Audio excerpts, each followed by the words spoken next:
Good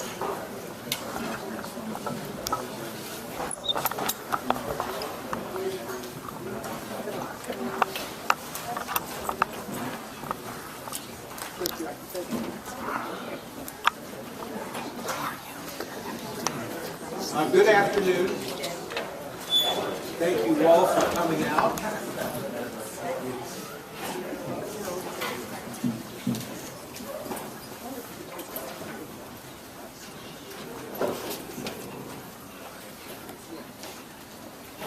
This is a workshop in case number 17-5219-IND, the Public Utility Commission's investigation into transmission system constraints identified in northern Vermont. My name is Tony Roisman, Chair of the Public Utility Commission, and with me today are my fellow commissioners, Margaret Keeney on my right and Sarah Hoffman on our left, and our staff who are sitting here in the chairs, and I don't know, there may be some out in the audience as well, keeping an eye on us. Transmission system constraints identified in northern Vermont, demarcated the Sheffield Highgate export interface, we'll call it SHEI today if you like, are increasingly limiting the amount of generation that can operate simultaneously in the area. The Commission believes that it would be productive to gather current relevant information on these transmission system limitations, including any possible impact on the state's renewable energy policy requirements and goals. The Commission is beginning the process by conducting today's informational workshop. The Commission is aware of several pending cases addressing siting new renewable generation cases within the SHEI area. Due to the pending and contested nature of those proceedings, participants who are presenting today should not venture into the specific factual issues that are the subject of ongoing litigation. We expect that this will not be a limitation on presenters' ability to present technical information concerning the nature of the SHEI limitations, how it affects utilities in general, and the solutions that are being considered. The Commission trusts that presenters and their attorneys will ensure that today's discussion will not venture into the specific factual issues pertaining to current proceedings. However, I have also appointed Tom Nauer as our Sergeant-at-Arms, and he will raise his hand as an indication to a presenter that they may be addressing inappropriate material and will change course back to the purpose of this workshop, which is not the subject of pending litigation. There will be no physical impacts on those of you who stray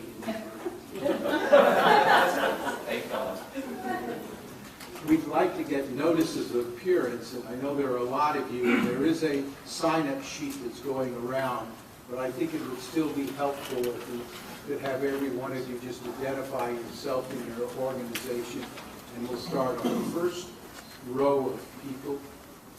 James Gibbons, I'm Director of Policy and Planning and representing here both Burlington Electric Department and Vermont Public Power Supply Authority. And I'm John Zimmerman, I'm here for Vermont Renewables. Chris Root from Velco. David Littersdorf, Olive Renewables, and Gary here in Wind. Jason Gill, Velco. Hans Made, Velco. Doug Smith, Power Supply Director, GMP. Ed McNamara, Department of Public Services. Tina Frankel, Velco. Jeremy Hoff, outside counsel for Stowe Electric. Dave Kreesock, Stowe Electric. I'm sorry, I didn't hear that one. Me? Yes. Dave Kreesock, Stowe Just spell Electric. Kreesock. K-R-E-S-O-C-K. Ellen Burt, General Manager, Stowe Electric. Charlotte Ansel, Green Mountain Power. John Gerhardt, Commission Staff. Andrea McHugh, Commission Staff. Mark Trombley, HTUS. Betty Richards, Washington Electric Co-op. Craig Keane, Vermont Electric Co-op. Tom Flynn, COO, Aegis Renewable Energy. Erin McNeil, Agency of Natural Resources. Billy Coster, Agency of Natural Resources. Mark Scarata, Velco. Molly Connors, ISO New England. Vicki Brown, Vermont Electric Co-op. Peter Rossi, COO, Vermont Electric. Amber Whitmere, MMR. Shayna I'm sorry. Loisel. I'm sorry, I missed the last one. MMR. My name, Amber Yes. Widmer. And from where? MMR. Thank you. Shayna Loisel, Belco. Andrea Cohen, Vermont Electric Cooperative. Olivia Campbell Anderson, Renewable Energy Vermont. Timna Zimmett, Renewable Energy Vermont. I'm sorry, what was the name again? Timna Zimmett, Could you spell it? Timnahzimet.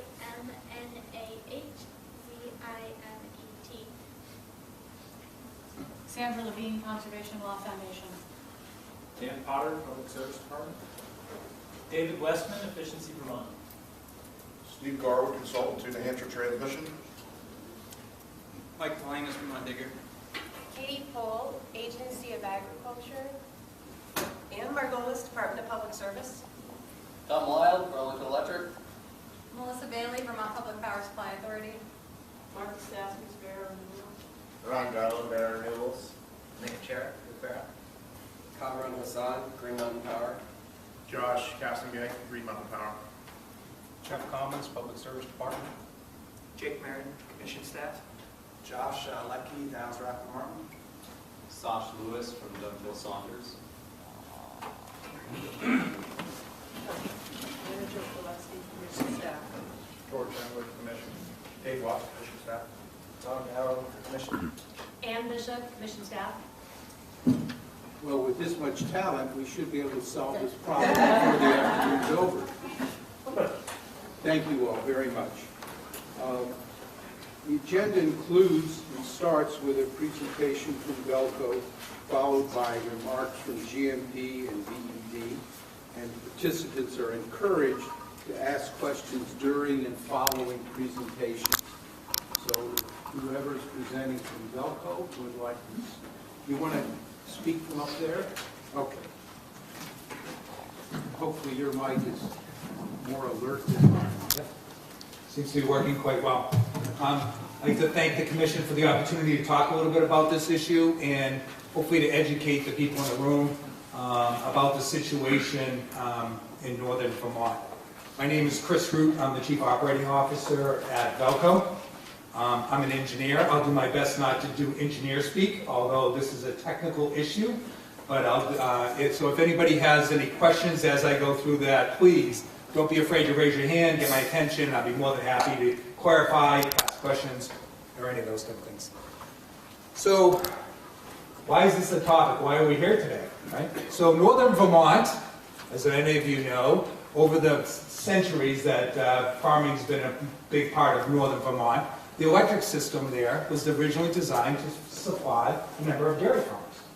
It was a relatively modest transmission system, and there wasn't a lot of loads, not a lot of people that lived there. It's very sparsely populated.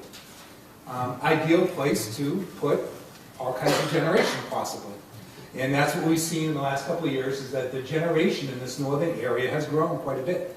Now, there have been some transmission upgrades, which I'll talk about in a minute, and I'll show a little map of that, that describes some of the improvements that have been made up there. But fundamentally, we had a situation that the transmission was all designed to supply a small number of people and farms in this northern area, in a few resorts and ski areas. Okay?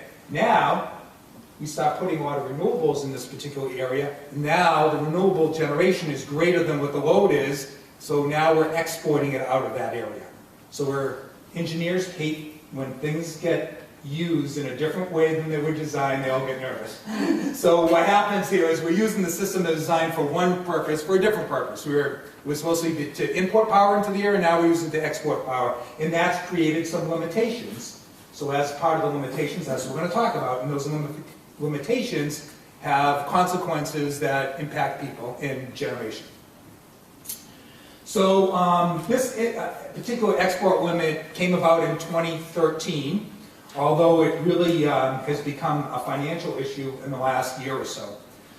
It was put in place to recognize that at certain times of the year, when you're exporting out of this area, it could become a reliability problem for northern Vermont.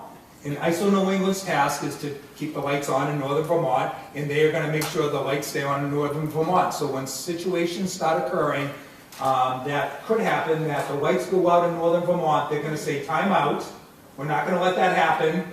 So now we're gonna put a bunch of rules in place that say, hey, when you get to that point, stop, we're gonna do something different. And that's what, when they say stop, do something different, that's now one of the big issues that we're talking about now, because there's consequences to that. Now, in engineering terms, what they're trying to do in northern Vermont is they're trying to keep the lights on, and there's two types of things that eventually could turn the lights off. One is something called a voltage collapse, and that's what happens when you have a big widespread outage. The voltage goes down so far it can't recover, and then everybody is big blackout. Bad thing, right? So we do calculations to see if that could occur, and on the next chart I'll show you a little bit about how that can happen. And then there's also a situation called thermal, which is you have wires of a certain size, and if you put too many amps down them, they get too hot and they burn out. So there's a limit there. So you have a voltage collapse limit, which is a calculated limit, and you have a thermal limit. So, and we have both in this particular geographical area. Doesn't always happen, we have both, but we have both here. So those are the two issues that happen there. And they do calculations, and ISO is the one who's responsible, and they tell Velco or directly to generators to change what's going on so we can't get ourselves in trouble. Okay. The other thing is this limit, so isn't one number, and it changes every day. So I'm going to talk a little bit about that in the next slide. Okay? Yes, James. Is it okay for a quick question before you advance the slides? Sure. Just a clarifying question, perhaps. You're talking about ISO New England is sending signals to reduce generation to keep the lights on. Mm-hmm. Isn't it true that in point of fact, they're sending signals to reduce the generation so that if something happened to the transmission system, right, the lights wouldn't go out? It's correct, not that the generator operating at that level would itself cause the problem. It's that there could be a problem if something else happens. So by regulation, James is right, by regulation, ISO has to plan for the next contingency. So what they've done is, if something happens, if a line trips out, a generator trips out somewhere else, the next contingency would exceed these limits. So as a result, you have to take action before that can happen. So it is anticipation of the next thing happening. And you have to do that by regulation. That's not optional. Okay, thanks. Yes? Hi, John Gerhardt from the Commission. Is there a size limit on the generator that ISO can control, that they can call and say, hey, you have to back off? Yeah, we'll talk about that a little bit further on, but basically it's about the visibility has dropped to about 5 megawatts, definitely, and above they actually have control over. It depends whether they're in the market or not.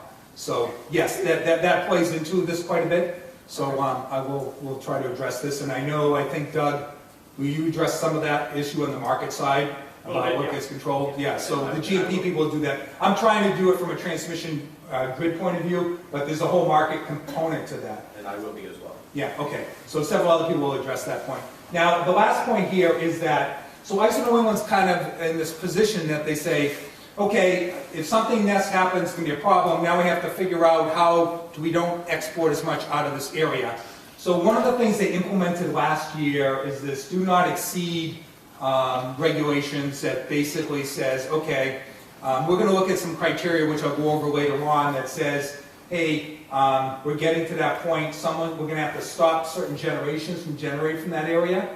So what they use is generation, they limit how much generation a particular unit can put out. And there's a way, and I'll talk about it, about what they do, but they directly say to the generating unit, you can't generate more than this amount. Now, if it's a wind farm and they could add more wind to do it, they're not allowed to save reliability. So and that has to do a little bit with the type of interconnection they have. There's different types of levels of interconnections you can contract for, and the ones typically that are being affected here don't have that full interconnection. Okay? Can you just explain a little bit how the Vermont utilities participate in the decision-making by ISO New England? What set points are, what priorities are, in other words, how much are you able to influence the decisions that ISO makes on these matters? So Velco and the utilities, basically the list of rules that came out here we have to live with what they come up with. It's not a negotiation, we're not allowed to negotiate it. So they set what the numbers are, and we have formulas that we're not allowed to share, but that drive this. And Mr. Chairman, if you just let me go through a few slides of this thing, it may become more apparent, the question that you're raising. I may be just answering it, and if not, I'll make sure I come back and answer it if I don't cover it in my slides, okay? Just to let you know, this presentation is on the Vermont System Planning Committee's website now. It will be on the PUC website, my understanding, before this afternoon. So this will be something that the public will be able to get a hold of. All right, so this is northern Vermont. The black lines are the transmission lines in northern Vermont that Velco controls. The blue lines are sub-transmission lines. A small line, the big one that says B20, is an important line, and that's a GMP line that goes from basically Irisburg and it heads down towards Johnson, Vermont. A couple of points I want to make about this is that northern Vermont is a loop. Okay, and it comes over here from Littleton, New Hampshire, goes up towards Newport, goes across to Highgate, comes down to Burlington, right? So this one line really is it. So what happens is if that line is opened up, for example, if there's a problem with the line here and it opens up, any generation that is in this area is trying to get where? To Burlington. A third of all the energy consumption in Vermont is in the Burlington area, which is right over here. You can see there's no good lines that go this way. There's a smaller line here, but it's trying to go 100 miles to get from where it is to Burlington. And that's where this voltage collapses. The generation is too far away from Burlington. It doesn't enough oomph to get there. So that's a technical term, oomph. But what happens is that can really do voltage collapse. And what happens is when that scenario happens, you can black out the entire northern part of Vermont. So that is why that limit is set on voltage. Because you're trying to get the generation in this northern thing over to Burlington. It doesn't work. And then it goes up. So that's a simplistic thing. And then the other part about it is the thermal limit. The blue numbers here are the lines that Velco are line designation, the name of the line. So over there, K42 is a line that goes from Highgate down to St. Albans. That line right there is the thermal limit. It's relatively small wire. It was put in many, many years ago. And that is the limit that even if you fix the voltage problem, you're going to run into, there's only so many amps you can put down that piece of wire. And which could be potentially is the next issue. They're pretty close in those two limits. Yes, James? Just a point of clarification. Can you speak up? I'm sorry, James Gibbons, Electric. When you talk about, again, getting the load to Burlington, yeah. I'm concerned about that connotation. Oh. Burlington's average load is about 45 megawatts. There's hundreds of megawatts of generation in this area, so it's not a... Okay, Chittenden County, it's really Chittenden County. I'm sorry. Right. Burlington is not Chittenden County, I'm sorry. So you're right, it's the Burlington... Greater Burlington area, I'll call it that, is where most of the load is in Chittenden County. Okay? So that is the phenomena we're talking about. That circle is the limit. So what they do is they measure how much is coming towards New Hampshire or down to St. Johnsbury. They measure how much is coming from St. Albans down into the Chittenden County area. And there's a connection to Montreal there, to Hydro-Quebec. So that's it. They look at that and they say, how much generation is inside here and how much is trying to get out? And so when you look at all the additional generation that's in here, you subtract how much is load, how much are people using there, and that number, which is trying to get out, has a limit. And once you get to that limit, then something's got to change. And that's the simple explanation of what GI limit is. Okay, yes, David? What about the B20 line? Do they measure that? So B20 line is measured by Velco, and if the B20 line is in service, working the way it's supposed to, that has an impact on the GI limit? Yes, it does have an impact on it. All right, so a little bit more of the math of what goes on here. So the total load in northern Vermont is about between 20 and 60 megawatts. That's not much, okay? The amount of generation in that area, if it can never do what I'm going to say, the maximum amount, if every hydro plant was running maximum The wind was blowing maximum. The sun was shining beautifully. You add them all up, it's over 400 megawatts. So if you go back 25 years ago, that may have been 100 megawatts of generation and 20 and 60 megawatts worth of load. The load hasn't changed much in northern Vermont, but the generation certainly has skyrocketed, and that's the crux of our issue, right? And I just gave you some numbers of where they're coming from.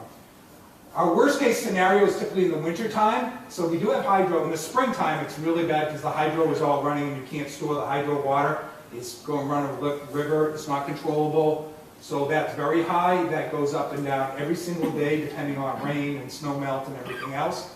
So that actually squeezes out some of the generation that's up there. As solar continues to be developed up there, those solar plants are not ones that can be dispatched, are not part of the market necessarily on a day-to-day basis. So as a result, this problem keeps getting worse as you keep adding more PV up there. The 430 goes up every single time another PV goes up there, making the problem worse. Oops, sorry. All right, so what happens? So ISO does its studies on a regular basis, every hour, and they look at it and say, the export limit's going to get hit here. We have to do something. So what do? So they can't do anything more on transmission lines. So basically what they say is, we're not going to let the system be at risk for reliability. We are going to curtail generation. In this particular case, they make a decision based on a couple of things. So the curtailment priority is based on the price that was offered to the market. So these are market generators, which most of that 400 megawatts isn't in the market, right? So a lot of it's behind the meters. The solar is not dispatchable. Some of the hydro is behind the meter. So the issue is we have just a few plants that we can actually control. Just a few bigger plants. And they said, well, they look at first, what was the price they offered into the market? What was their, we're going to turn off the most expensive one first, number one. Number two, distribution factor, which is how effective it's going to be. If it's not in the right place, it's not going to help me as much. So there's a factor they use to say, who's the most effective generator for me to control? And then this last one, dispatch range, just says that certain generation can be run at different levels. And some generation has one number.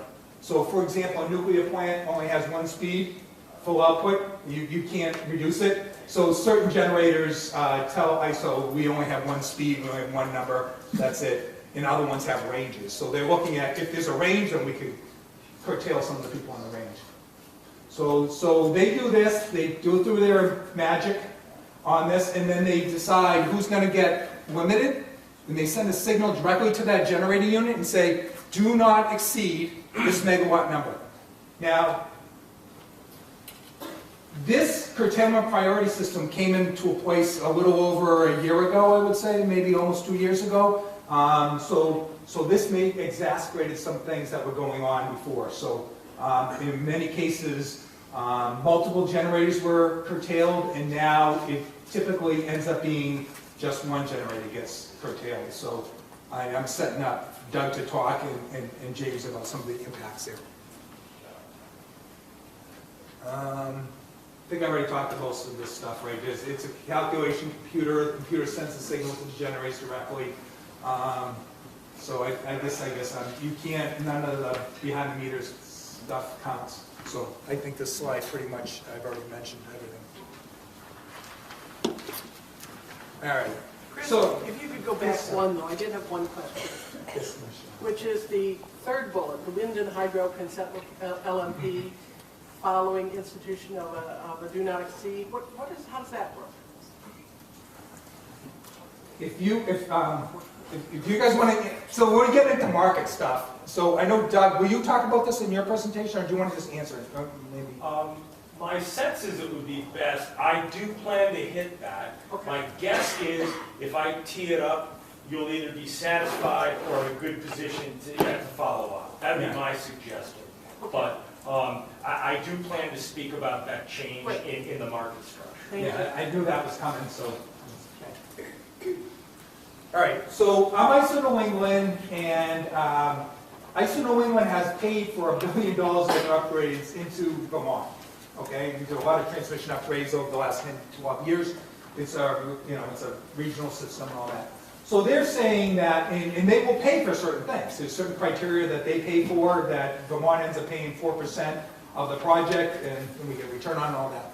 So, but on this case, they're saying this limit and the impacts to the Vermont customers does not meet the criteria of an upgrade for reliability purposes. They say it's not reliability, we just turn off the generation. It doesn't solve it, we don't need a big solution. From their perspective, in other words, the rest of New England is not going to bail out Vermont for this problem. Basically, to say, to be blunt about it, right? So, so we have an issue there. There may be some other ways around the door, but the back door to try to figure it out. But it's those are much more complicated and risky. So the problem they're saying is, hey, we're just going to turn it off. So Velco with the DUs, and we started a discussion of saying, hey, how can we fix this? It does affect customers. It affects customers of Vermont. Is there, how can we figure a way to fix this problem? So we've done several studies in Vermont looking at how can we solve this problem without spending $100 million to solve it. So we looked at some modest upgrades to the transmission system and some other things that maybe we could tweak a few things, spend some small amount of money, and help us. And that is true, and I'll talk a little about where the status of those studies are in a minute. But the problem is that that's okay, and we can get 20 or 30 megawatts more on the CI limit and up it, and then 120 megawatt of PV plant gets built up there, and that's the end of that. So we're trying to figure out, we can do some short-term stuff, but what's the long-term solution? So we have long-term solutions, which is probably a bigger solution, and some short-term things that we can do in the next year or so that have some benefit, but probably don't allow you to meet the state's long-term goals. I'll say it that way. Okay? I will talk a little bit more about the upgrades in the study. Let me ask you one question about the solutions question. Yeah. We spoke with some legislators yesterday, and they were pressing us on the issue of dealing with this by increasing load in the area. Yeah. Would that be, if the load went up by, I mean now I think you said it's 20 to 60, let's say it went up to 100, would that be a solution? Absolutely. How do we put a city right, like, that would be great. You're right, absolutely. More electric load in that area helps this thing. Every megawatt you put in there subtracts from the export. So it's good. Yeah, and a point of clarification on that, I would disagree with that statement. Megawatts of load that occur at times where we have curtailment problems help. A megawatt hour of load in the middle of July is actually a cost causer for us. It's adding transmission and capacity costs.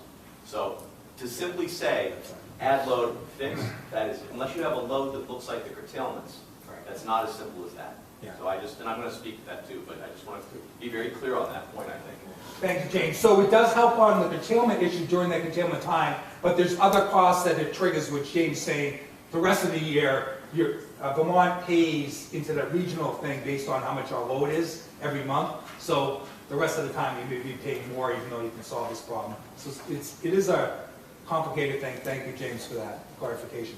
So, so we started this discussion this summer about trying to figure out how to do it. And one of the things we wanted to do as a transmission utility, so we walk a fine line between, since we have all these federal regulations about non-preferential transmissions access, making sure that nobody has insider information who's a market participant, and the fact that the Vermont utilities in most cases all own generation that that have some market component. You have to be very careful that we don't tell somebody one thing that we haven't told somebody else. And I think we've tried really hard to try to be open about everything that we're doing. And then this is just a list of the studies, and you can get downloads of stuff that we've gone out and shared with everybody what's going on at the same time. The idea is to try to make sure everybody knows. So whether you're a developer or a generator owner, that the distribution companies don't have a leg up or insider information. We're trying to tell everybody everything at the same time.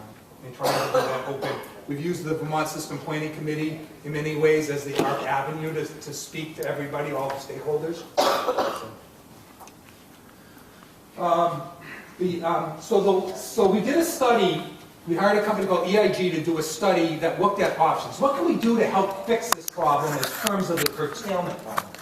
And they came up with, we had 17 options and 45 combinations of 17 different projects, I'll call them, right? Everything from, we hired a company called EIG to do a study that looked at options. What can we do to help fix this problem in terms of the curtailment problem? And they came up with, we had 17 options and 45 combinations of 17 different projects, I'll call them, right? Everything from some battery storage solutions, which potentially could help. Although we did a study a year and a half ago that we couldn't actually build a battery big enough to store all the instead of wind. So that was kind of the economics of work on that. But there were other things that we can do to help out on the storage side. So we looked at storage, we looked at rebuilding that B20 line, we looked at transmission solutions. On the voltage side, there were some things we can do with some power electronics, as well as one of the hydro plants, if that had an upgrade to its voltage regulator, that could help on the voltage side. So we looked at all long list of things, and I won't bore you to show you this chart of all the solutions out there. But it is on the website. I think the EIG solution is out there, so if somebody wants to get into the engineering details, it is available as a public document. We made it a public document. So we looked at all these different things, and where we are right now is we're pricing every one of them out right now. What is the cost of every one of these solutions? Some of them are distribution solutions, some of them are storage solutions, some of them are transmission solutions. So my sense is that the next, probably by March 1, we'll have all the numbers, and then what we're not sure about is how do we decide which one to do? I actually don't know the answer to that, so yes. Could part of a solution be working with ISO on whatever formula it uses to calculate the constraint? I mean, I'm assuming there's some assumptions that go into that. I mean, are those assumptions things that reasonable professionals disagree about, or is this really, truly a very engineering-based thing that that there is one number that is right and that's it? Because it does change every day, like if there's a transmission outage line. So they have this calculation that they do to determine whether there's an issue. And that's not a public formula, so we can't do it. I mean, if somebody really wanted to go in and argue with them, I don't think it would make that much difference. There's some issues, there'd probably be a couple things that may be a little bit controversial, but I don't know, I don't think you're going to make, this isn't going to go away. I guess that's the point. You can do it, you may get a little bit more, it's not going to go away. So I'll just leave it at that. Yes? Is there an... Sorry, sir, can you just give me your name again? Yeah, my name is John Zimmerman. Yes. You haven't mentioned, though, you showed that the imports from Hydro-Quebec are the biggest contributor to the generation problem here. How flexible are we in telling them to throttle back and solve the problem for us? So Hydro-Quebec line is the one that goes into Highgate. That's about 200 megawatts, 220 megawatts. That's a big part of the import or the export because it comes in and goes out. So that is a big part of it, you're right, and a major part of it. There are contracts that are on that line, and there's market rules about how that gets imported. So it's really a market issue whether Hydro-Quebec. I don't understand how that actually works to how that comes in. And that runs pretty much all the time under contract. So. But in theory, yeah, well, sure. If you told them to throttle that back, right. This problem would not exist. You could throttle it back to zero and it would solve all the problems, but that would mess. But that somebody has a contract to bring that power down. So, James, we have actually, to answer your question, we have attempted to start those discussions, but it is a little tricky. That is, now you're dealing with another company in another country importing power under ISO market rules. But yes, we are trying to have those discussions as well. Yeah. And we've had those discussions with Hydro-Quebec. Exactly. I went to Montreal and we actually had that discussion with their executives. And it's they'd be more than happy to throttle back. It's just financial. It's complicated, and there's, you know, you're breaking contracts, and who's gonna pay for the breaking them, and there's penalties and all that stuff. So if somebody's willing to pay them not to generate, they may be willing to do that. But it's one of those, it's a money thing in my mind. So, yes, sir. If it will give you any tiny comfort, they did ask to increase the import rating of the Hydro-Quebec Highgate converter, and we said, no, not until we can talk to you about how you're using what you've got now. Right. So I'm saying, you know, we are trying to get these discussions going. Craig back there has, Craig Keenan. Yeah, thank you. With respect to the question about working with ISO New England, the utilities, the market, the people, utilities that deal with the markets have met with ISO New England to try to get more information. It's been very hard to get information because much of it is confidential. So we've tried, haven't gotten where yet. Possibly the engineers have in other meetings, but No, that calculation can't go outside of the small group of the operating side by regulation. And the ISO information rules do not allow to have that discussion. I'm sorry. Question back there. Yeah, Steve Garber. Is there a reason why this wouldn't trigger the ISO New England's new tariff provisions for cluster studies if there is more than one generator still in the queue being evaluated for interconnection? Well, they're already connected, so there's not. But are there any pending in the queue that are connected? There's only just the 120 megawatt, there's 220 megawatt solar plants in the queue. I believe it's still in the queue today. I'll let Hans, President the Manager of Transmission Planning, answer that question. You're right, Steve. There are several units, 220 megawatt solar plants proposed to connect in this vicinity. There are wind plants also proposed. So having 3 units, I think you could say that ISO could study is clustered, but that's. It seems like it would be a natural candidate for it. Correct. Sounds very similar to the issue they designed that for in Maine with voltage collapse and too many generators. They haven't started those studies yet. I don't believe on the solar plants yet. And we met with them, and we're pretty negative on the idea of adding large solar plants into this geographic area because of the potential impact it would have on generation. But I can't stop that necessarily, that process. But your point is well made, Steve. So Hans, that's one thing we'll pick up. Yes? Derek Moretz, Encore. Question is, you mentioned it's a money issue. The constraint is based on the economic and contracted imports. I'm curious where those economic impacts meshes with the system stability criteria that many of us look at when proposing new projects. And it may not be a question for you, but for others, I'm curious where the economic impacts meet the system stability, which many of us think about from a technical perspective. So the technical limits get hit, and then the market rules decide who gets curtailed. So that's the point I'm trying to make. So I'm not sure I understand what you're saying. So every time you add something else, if it doesn't, you know, those rules apply who gets curtailed, who gets impacted, which has a financial impact to them. So, and it depends on those 3 criteria that I said, how they decide who gets curtailed.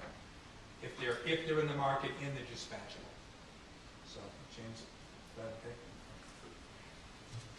If you don't, we can come back to that after, and I wait when a couple other speakers come. I think some of your answer may get answered. You have one more question back on the left, all the way back. Yeah, this is just probably going back to basics, but can you just briefly describe how surplus generation affects cost to Vermonters? So I'm just confused on the follow-through of that most recent point. I'm sorry, could you repeat your name? I'm sorry, yeah, Katie Cole. And so my question is just, with over surplus generation, how does that affect?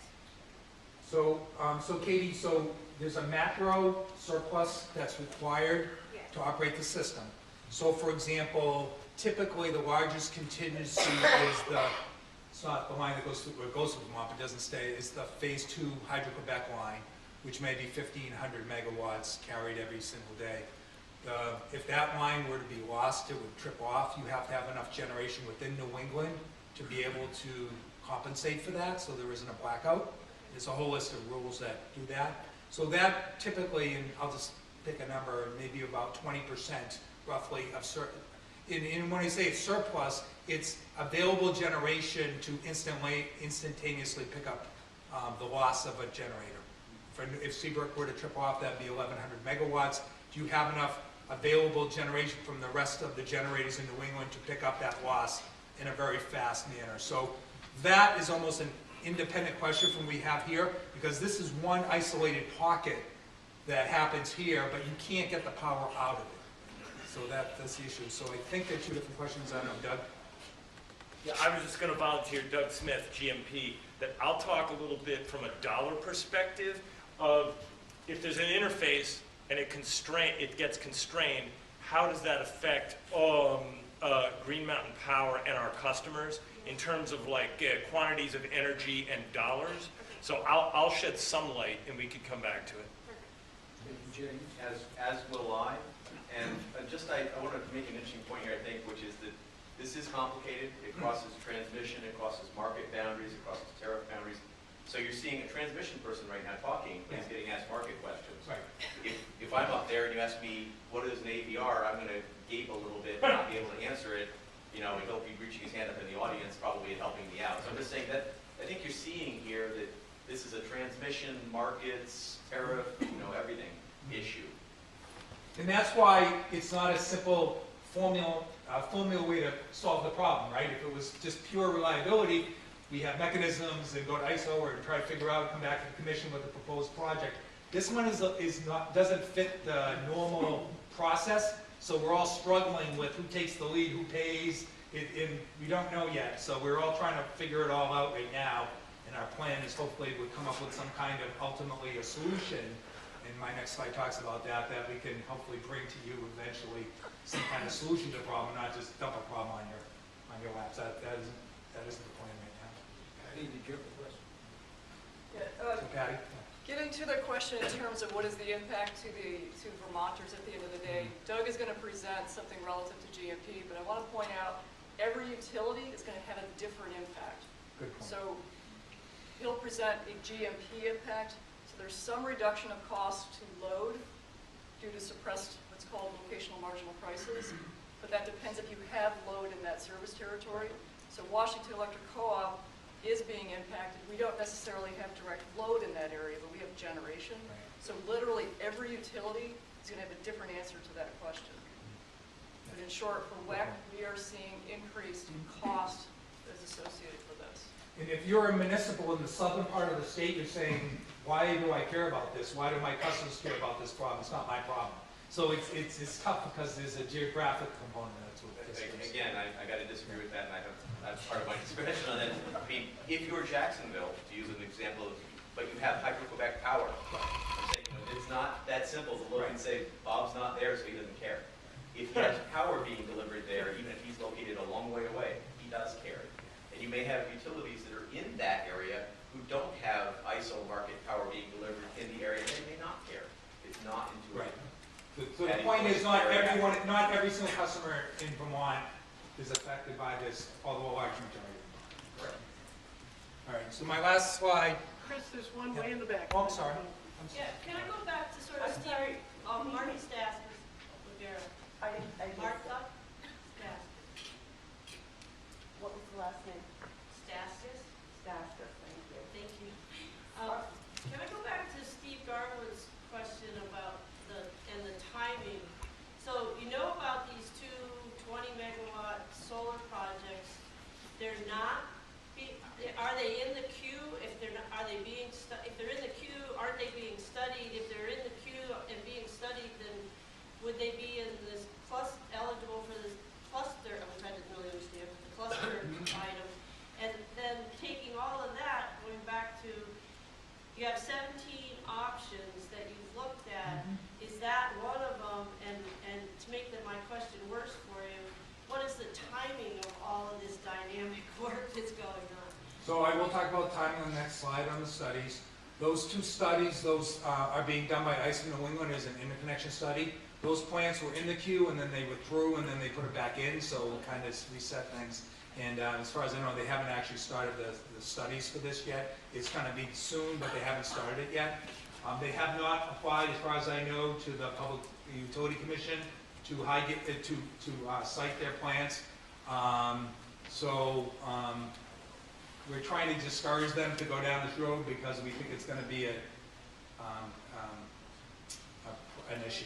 So we're trying to convince them that this probably isn't a good location to do it. Or you're going to get a lot of opposition. That's the best we can. We can't say no. We're just saying that. That's really, in the end, it could end up being at the commission level, trying to. Yeah, I guess my question goes to, he's offered us another solution. There is no, another solution is that, he's not offering a solution. What Steve's saying is that there is a mechanism, they did it in Maine, to look to see that instead of looking at plants individually, okay, do a study for this one, study for this one, study for this one, they did a group study to see, does it make sense, is there a solution for everyone, for those plants that are being done. So we definitely will ask the question about that. If those two applications are simultaneous with a third one, which I think there is a third one out there, can they couple those and do the studies simultaneously all together as a, one solution to that problem, solve all of them. So it is a process at ISO New England that allows us to do that, and they did it in Maine. Unfortunately, I don't think it really solved it. Do they pay for it? No, the study gets paid for by the developer, and then the solution, who pays the solution typically would be the people putting the plants in, and that's the issue. So Steve?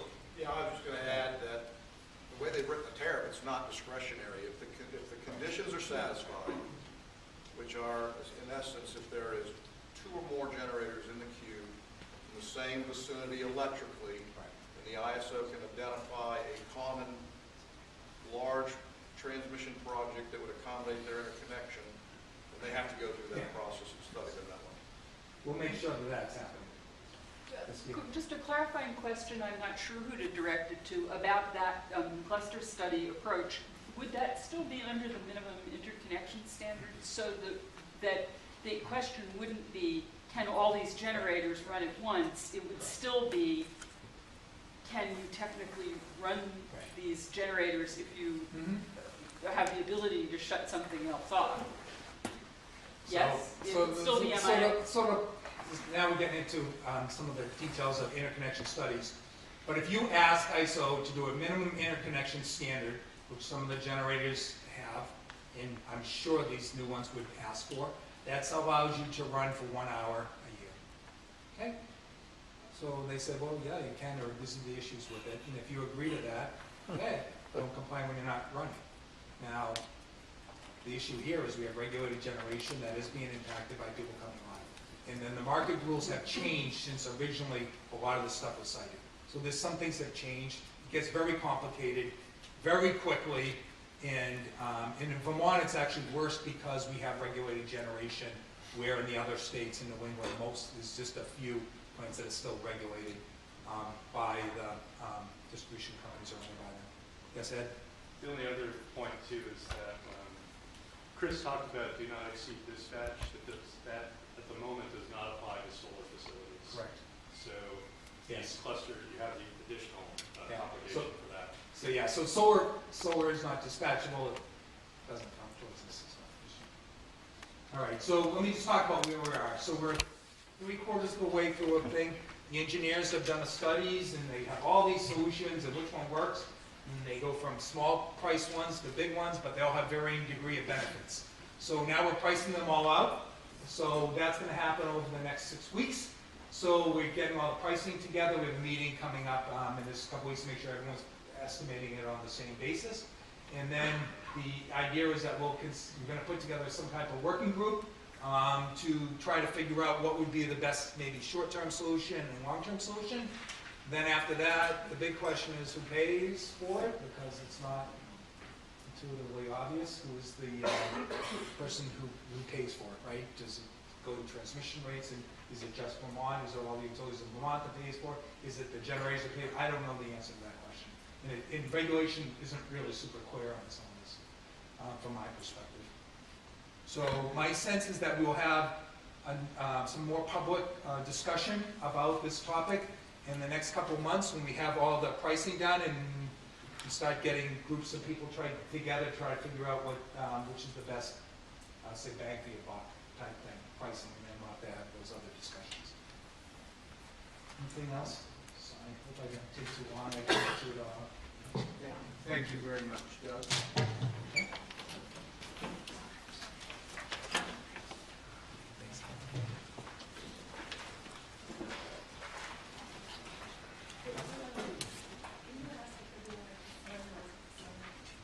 Yeah, if you've not signed the sign-up sheet, please do. It's one way for the court reporter to identify who it was that spoke and have a correct spelling of your name. I don't know that that's made it that way. Okay, well, whoever has it, keep it with it. Transmit it.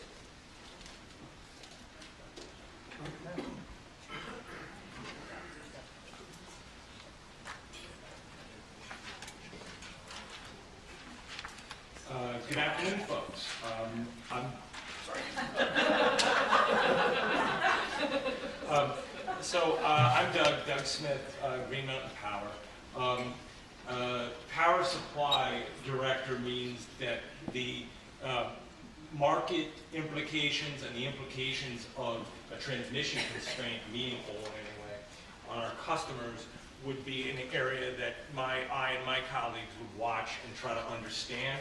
So I'm here to try to give a little context, and it's sort of it's a practitioner's perspective from someone who's been looking at for the largest, but certainly not the only utility in the state, how this interface impacts our customers.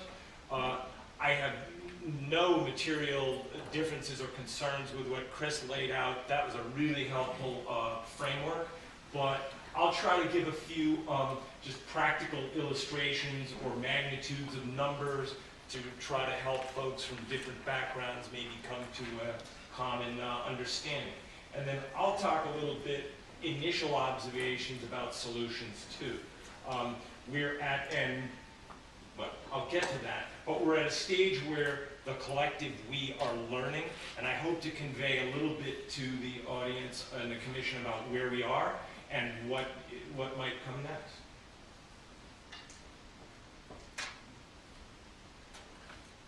So the first thing I thought I'd hit is just a little bit on the when.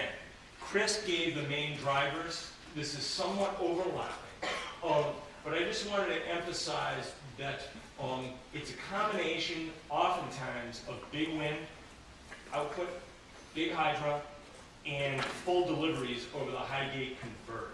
Those are the main types of conditions where, in our just experience, some or all of those together is when we see this constraint occurring.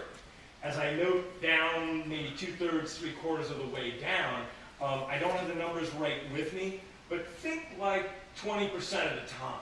It's not like the vast majority of time the interface is congested, but the trick is that that time is often when, sort of by definition, there's a lot of power trying to flow up there, and that's power that is in general, or almost exclusively, it's either power that's being purchased by Vermont utilities for the benefit of their customers, or owned by Vermont utilities. As Mr. Root noted, it's not like other parts of the New England system where there's a lot of merchant generators. A key characteristic of what's up there in northern Vermont is that it operates for the benefit of our Vermont customers. Different utilities, different rate plans, but fundamentally, the output they produce and the value they generate in the market, they go to help Vermont customers. So the major times of year, there's a pronounced pattern toward winter, as Mr. Root noted, and also spring. So those are the times when you get a combination of big hydro and big wind. In the last couple of years, deliveries over the Highgate converter have been strong. I don't have the exact number, but most days, it looks to my eyes like flat at the maximum rating or within a couple of megawatts. That's not universal, but it's close to it the last couple of years. The final point I wanted to make is So what does that mean? That means that during some fraction of hours in the year, even if the transmission system up in Vermont is in pretty good shape, there's nothing major out of service, there are times when this interface can be constrained. I'll talk about the dollar impact in a minute, but just that can sometimes happen. The other time it can happen is when a major element on the transmission system is out. There's something that's either out for planned repair, or it could be a transformer or a line segment, and when the ISO goes through the process that Mr. Root outlined to make sure there's a reliable and stable grid, they need to pick a lower limit. So those are the two main things that we see, and it varies greatly by hour. I mean, within a given day, it could be on many days. There is no constraint. Any generation up there that GMP has just runs fully. We see no constraints on the ISO website. And 2 hours later, hits the limit. So it really varies strongly across the year and even within a day, and occasionally even within an hour. Can I just add to that? When it happens, it can happen for a couple hours. It can also happen for several days in a row. It can be an extended period of time. Agreed. So I hope that's helpful to just give you a sense of scale. I mentioned day-ahead and real-time markets. This is probably not the best place to go into those details, but for those of you who are familiar with the power market, there are two phases here in New England. A day-ahead energy sale and purchase that's done basically the morning before a calendar day. Offers and bids are submitted, and then a real-time market for differences. The dynamic we've been talking about can apply in each one of those, day-ahead or real-time, and we do see meaningful fractions of time in each of those markets where this SHI interface does get constrained. So what's that mean if the interface gets constrained from this practitioner perspective? Well, as Chris went through, that means that there is enough generation lining up to deliver its output within that area of the map. There's more than whatever the limit is established by ISO New England in that period of time.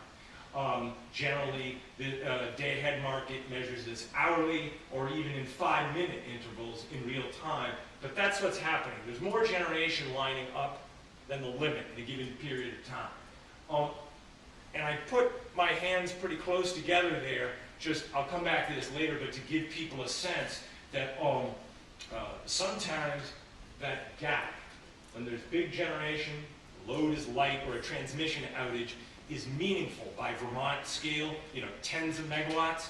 But I want to give you a sense of it's not like hundreds, and it's often limited to what we still need to share and take views from other generators. GMP can't see all of the data, but I wanted to just give you a sense that to my eyes so far, it looks like a good fraction of the time, the depth of this congestion, this amount that can't fit out of the region, it can be as small as 10 megawatts or 20. Other times it can be many tens, but I just want to give you an order of magnitude. It's not like we have a system here which has a maximum of 400 and something of generation, and it's 100 megawatts short to be able to export it, typically. That's not the case.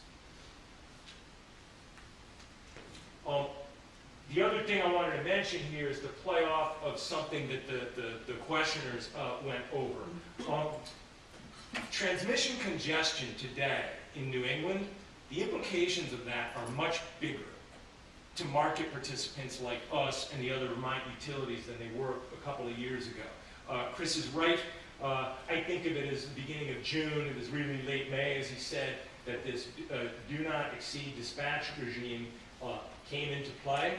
And what that means is a couple of things. One is, when there is a transmission constraint, not everything can fit. As Chris went through, the price that's offered to the market by each generator comes into play. And we don't have to make it too complicated. Most of the generation up there has renewable, generally with zero fuel expense. Not all of it, but it's not rocket science to expect that generators like that would offer their output at low prices. But he's right. In the old days, a couple of years ago, if there was a constraint, there wasn't a ranking system.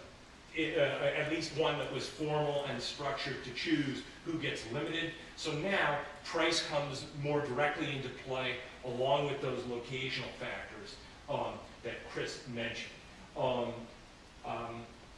And the other implication is the result of that. Think of an example where, let's say, New England has a prevailing market price, or LMP, $20 a megawatt hour. Well, if the Shiai area has 10 megawatts extra of generation, and the process Chris Roop walked us through is conducted, if the locational marginal price ends up at 0, because a generator offering $0 per megawatt hour was the one selected and was the marginal source, what's that mean? We call that congestion. That's what we're referring to. In my example, that would be congestion of negative $20 a megawatt hour. And what it means is that the market price that gets paid to generation on the surplus side of the interface can be quite different. In my example, think $20 a megawatt hour different from what generators in the rest of the region are getting paid. That was simplified. It ignores the day ahead in the real time, but just to give you a flavor of what we mean when we say negative congestion. Previously, that wasn't the case. There was not a huge gap in what power generators were paid or what load paid on different sides of the interface. Now, one day, what day was that? A month or two ago, this is a snapshot from my mobile phone, the ISO Express app. And when I took a look at this, I said, I better take a picture, because this might be helpful to tell people what we mean when we say prices are different on different sides of the interface. This is real-time market prices in New England, a 5-minute interval. This is a little extreme, but what it shows is there was a great divergence in market price. There was a transmission constraint between southern New England and northern New England. I think it was around the Seabrook plant or just south of that. But look at that. In the Boston area, we have the 104.77. That means $104.77 per megawatt hour for each incremental megawatt hour generated there. But up in Maine, the price is actually negative. This doesn't happen all the time, but this is an extreme example of what we mean by congestion and when we say that the market prices diverge. Yes, sir? I'd like to ask if I could just use this slide for a second, because I don't have a slide. This is really a good example. Vermont utilities pay for the entire load they're serving at what's called the Vermont zone price. So in this case, that price was $57.72 per megawatt hour. You can have your resources be located in other places. If you had your resources located in Maine and you had enough resources to serve your load, you still have a big problem, because your resources in this case would be charged $80 for delivering power to the grid, and you'd still be charged for the load that you think of those resources as serving. A subset of this can occur inside Vermont now. It can look kind of like this, but within the state. Thank you. Couldn't have said it better. We may have just assumed it, but that's what the negative number means there. It means that a generator putting an unscheduled megawatt hour, an extra megawatt hour into a location in Maine, on average, would actually have to pay a significant amount to put that megawatt hour in. And a positive number means what you're used to seeing, which is if you consume more, or if you produce more. If you consume more, you pay more, and if you produce as a generator more, you get paid. Negative is backwards. That hardly ever happened until 2016. In an extreme case, if you were a utility who had load in Maine and you were delivering your generation right now in Boston, that's really good. I mean, you're literally getting paid to consume energy and paid in Boston to generate energy. Can you explain how a negative number, you make money with a negative number? Thanks a lot. That's always a nice one. So what would be a reason? A short story. I don't know exactly what happened here. But there are some reasons why would a generator bid negative, offer its output negatively? Well, one reason is if you're a renewable generator that produces. So what would be a reason? A short story. I don't know exactly what happened here, but there are some reasons why would a generator bid negative, offer its output negatively? Well, one reason is if you're a renewable generator that produces energy, but also useful things like a production tax credit or a renewable energy certificate.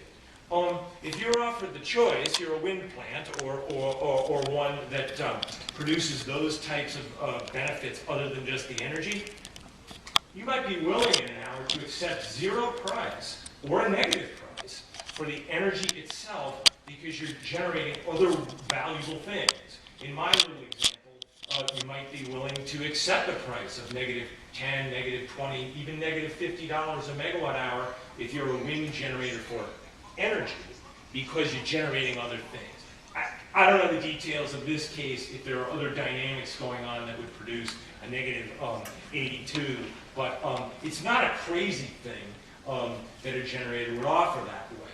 And another example would be if a generator had sold a bunch of output in the day-ahead market, and what happens if its output is curtailed for some reason in the real time? They sold 50 day-ahead, they have an obligation, and now they're limited to 30. That generator actually would benefit if the market price is negative at its location because it would get paid for being short of its day-ahead delivery. We call it a real-time deviation, and it could actually make money. Probably more detailed than you wanted, but the main observation would be it can be rational for some generators, either due to products they produce or operating constraints they have, fuel commitments, other things, to push their offers negative. I would just say, to give an example of another one, a nuclear plant. If the price signal said shut down for an hour, that's a problem for them, and they would bid negative to avoid that implication. So I'm just saying there are good reasons for it, and I think that it was things like the nuclears that had sort of the lead in ISO's mind when they were setting negative LMPs, but it has some real renewable effects too.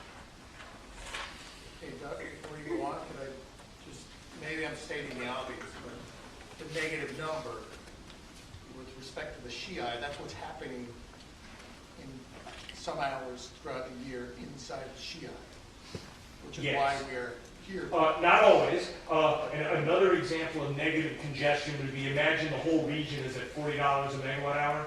If SHII ends up at positive $20, it's not negative, but it still changes, it reduces significantly the generation revenue to the plants up there. Let me get to the implications of that. So how does this affect our customers? The caveat, I forget who exactly had the exchange, but the caveat about each utility has different balances of supply, locations, that's all correct. So I'll start with GMP. First, just the mechanisms. I think we touched on them, but it's important to name them. One mechanism, if there's a limit, is that, and the interface is constrained, someone needs to reduce output. Chris went through how that happens, but just someone is reducing 10 megawatt hours in my example before, but they don't get to make LMP revenue for energy or any of these other benefits. The second thing that happens, as we went through, we call it negative congestion, but it's a price difference, a lower price for power on the surplus or export side of the interface than outside of it. And that, I guess, in my simple words, means lower energy payments or lower LMP payments to generators in that area than would otherwise have been the case. And under that D&E regime, that affects all sources in the area that are selling at that point in the day-ahead or real-time market. What I mean by that is it's not just the single generator that reduces output that gets paid less. In my example, if the market price goes from $40 to 20 or 20 to 0, in order to resolve that the SHII interface, it pushes down the revenues for all the generators in the area. So that's a a meaningful difference, and when I said things are different now than a few years ago, that's a meaningful change. It's been touched on that lower market prices also have the effect of lowering the price for energy that Vermont utilities buy. As James noted, that happens at the Vermont load zone. It's an aggregation of locations, but lower LMP in that Shiite area does bring down the LMP to the rest of Vermont. The key point there, though, is it's only in proportion to its weighting in Vermont, and that's a number like 5 or 6 or 7% of Vermont's total load. So if the Shiite area is congested negatively by $1 per megawatt hour, only a few percent typically is what the entire state on average sees as a reduction to the LMP price that is paid to purchase the load. So for us, the net of all those, the first two are essentially increased net cost to our customers. The lower cost to purchase load, that's a savings. We're still refining our estimates, but it looks like over the last 18 months, the order of magnitude is several $million of the net of those is essentially increased net cost to GMP and our customers. And the reason for that is, as we were alluding to earlier, GMP, along with some of the other utilities, has much more generation in that area than load. In our view, several $1 million is not huge relative to several $100 million of net annual power costs, but it is not nothing, and it's more than enough to justify this effort on finding solutions. And also in bringing visibility to the possible implications of new generation in the area. Hi. Do you have a sense, that was a GMP number, do you have even a rough idea of what it would be statewide for all of the utilities? I can tell you that for VEC, for the last 12 months ending November, it was about $600,000. We're 1/8 the size of GMP, so it's in the magnitude of the same impact when you take size. But it is non-scalable. You can't, it happens that that's the case. You can't assume that. Agreed. Yes. As we went through earlier, it very much depends on how much generation, power purchase agreements, or owned plants each utility has in this area versus the size of their load. As Chris Root's slide showed, for capacity, it's also true for energy. In total, the amount of megawatt hours produced up in that area and even exported is significantly larger in aggregate than the load up there, but you can't say that every utility is affected the same. Can you even give me a rough ballpark figure?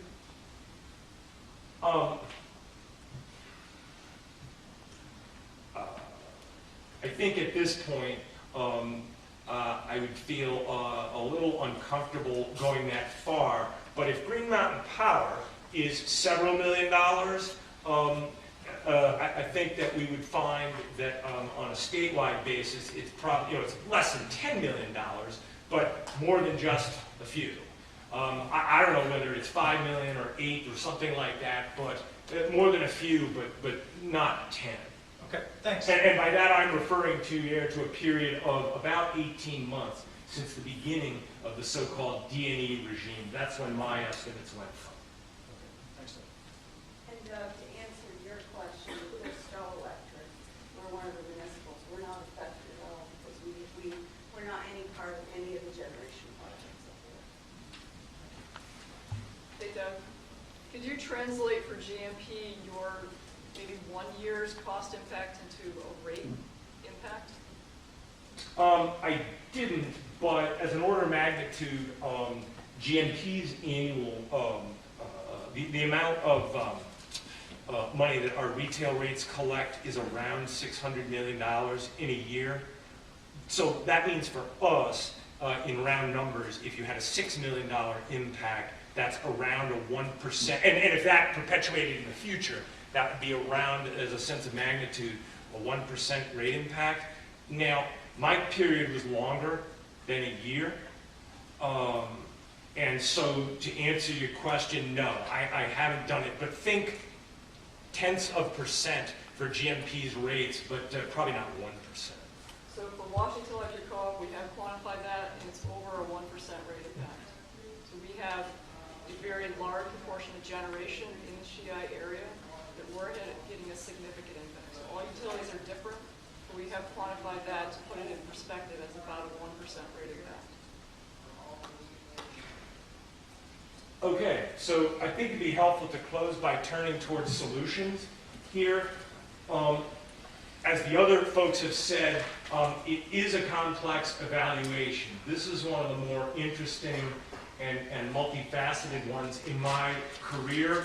It covers a range of operating conditions. Mr. Root walked through how, well, there could be two types of limits, a voltage one and a thermal.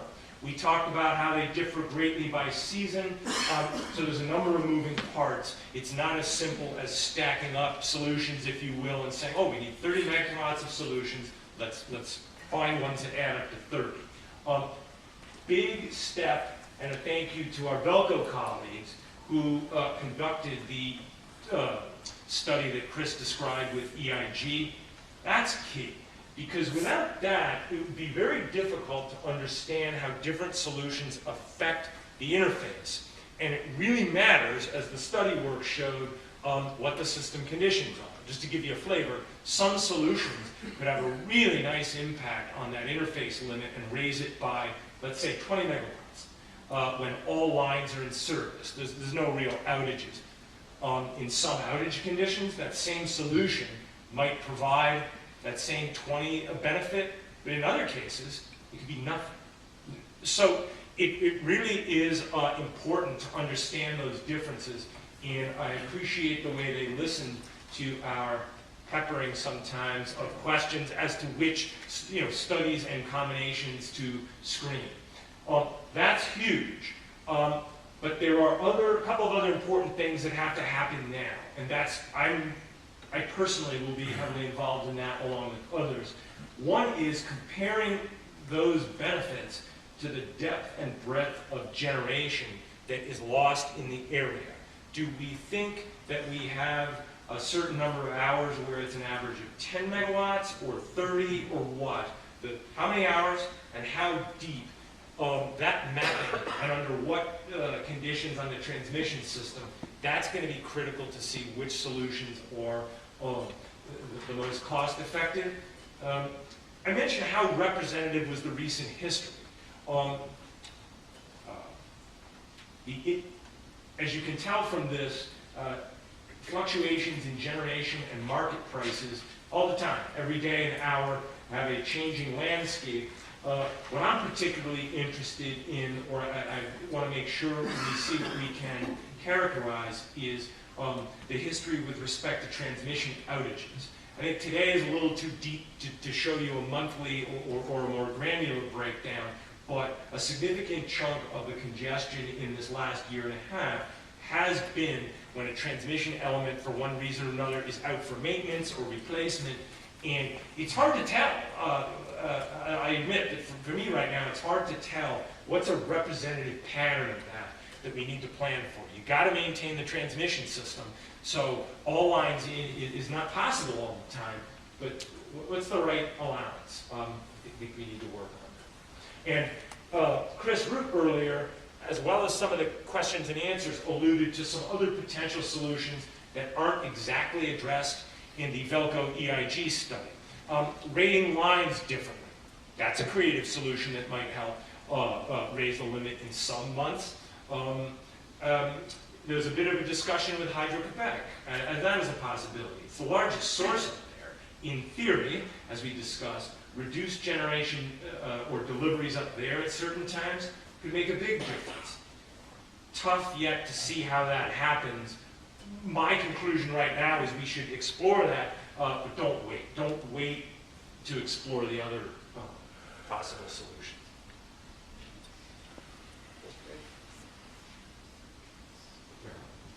Hi. Sam Carlson, Green Lantern.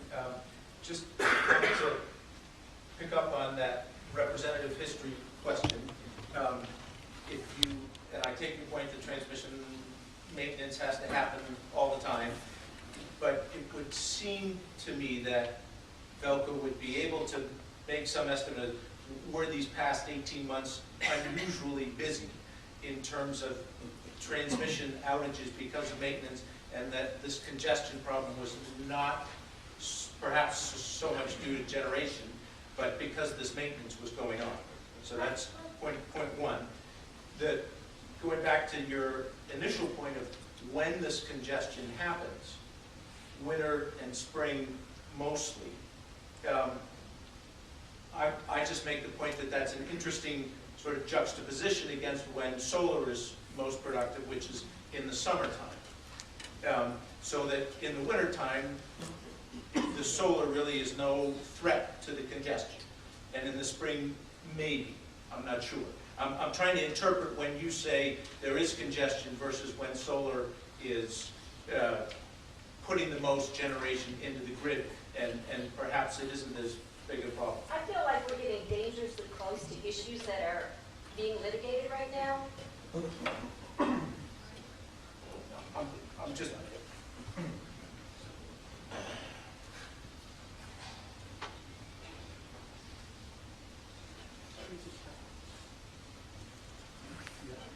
Okay, we'll stay away from that. Thank you. To your first point, I was sort of nodding my head when you asked about the representative outages. Yeah, I'm hoping it seems logical that we can maybe be able to get some help from Velco to shed light on that. I don't know if Mr. Root has any sense. It will still involve an exercise of judgment. We were going to stay away from this area. No, I think he was staying away from the discussion of whether solar particularly would be that was my more understanding. available If we should move in on. the winter and spring, or in the summer and fall, not the more generic question. But I believe both issues are being litigated right now. all right, yes, all right, we'll stay away from it. Fair enough. Hi. There will be a chance to discuss it in a more structured setting. Thanks. Hi. Sure. David Littersdorf. This question of transmission maintenance is really interesting because, as I understand it, and I don't know what's going on with this litigation, but my question is, are you guys doing the maintenance at the right time of year? Because I have some information that says you're not. You're maintaining at the constrained times of the year.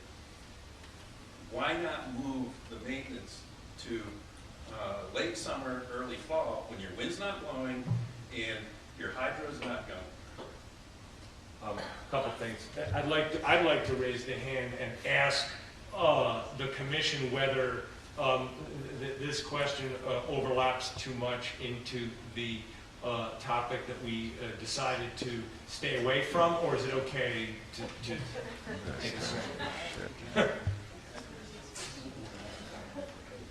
I'd say let's get away from it. This is potentially part of one of the cases that I'm involved in, so. All right, let me just be clear what we're trying to avoid. We have these pending cases. Some of the most recently asked questions, while they weren't tied to those cases, are tied to issues that can be presented in those cases. And they're not questions that we don't want to have answered, but we want to have them answered in the correct form, including the opportunity to ask the question Mr. Blitterdorf asked in the context of a litigated case in which someone can then answer that question and address it, rather than trying to do it in this workshop setting, which we're trying to keep from being a contested proceeding. So we're not trying to say it's not a relevant question. In fact, maybe what we're saying is it's a too relevant question. So let's go on from here and stay away from that.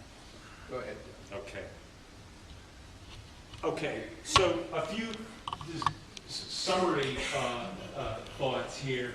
There is a wide range of potential solutions out there that the Velco study addresses, and a few, as we've discussed, that maybe aren't exactly on that list, but are also worthy of consideration.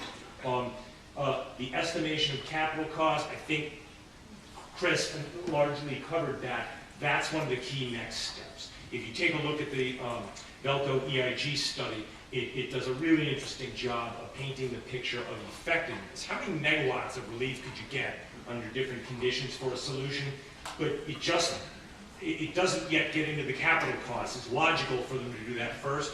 And now the estimation, trying to match up capital costs with those potential solutions is a logical next step, which will be coming shortly. I've touched a bit on the notion, I called it stacking up solutions against congestion times, but that's really what the next couple of bullets amount to. If we have one solution that is very good, very effective at raising the limit under some conditions, but not good at others, how does that match up? How often in a year do those effective conditions occur versus others? That's what I'm getting at the effectiveness of solution bullet. My own hope, which really hasn't been vetted yet with many stakeholders, is just that it probably makes sense to have an initial screening after we get a sense of those capital costs and that stacking to try to narrow the focus to a manageable subset of options that seems to have a good chance that it could go all the way in terms of cost effectiveness and feasibility to do it. But that's what we'll have to figure out, I think, as a group. Finally, here's a couple of themes that's on our minds at GMP. One is kind of mix of moderately sized options. As Chris said, not hundreds of $1 millions, but single millions or 10 million. Quicker to build, not as big scale. Can they effectively act as a decongestant, if you will, for the Shiite area, or not? Do we need a big, a new line, a major project that is one of the more complex and time-consuming ones? Are there any solutions that are worth deploying right away? The only one, the one that's caught GMP's eye, and I say initially because we're not done, but one that caught our eye is automatic voltage regulation at the Sheldon Springs Hydro Plant. So that's an existing plant, and it's one of the items in the Velco EIG study. And I just wanted to note that it has a number of features, relatively low capital cost, not that time-consuming to implement in theory, fairly effective under some of the conditions studied. In the study, it might be an exception to the rule, which amounts to we may not need. It might be a resource that might be worth deploying before the full picture, the full suite of options is fully understood, if the economics are good enough.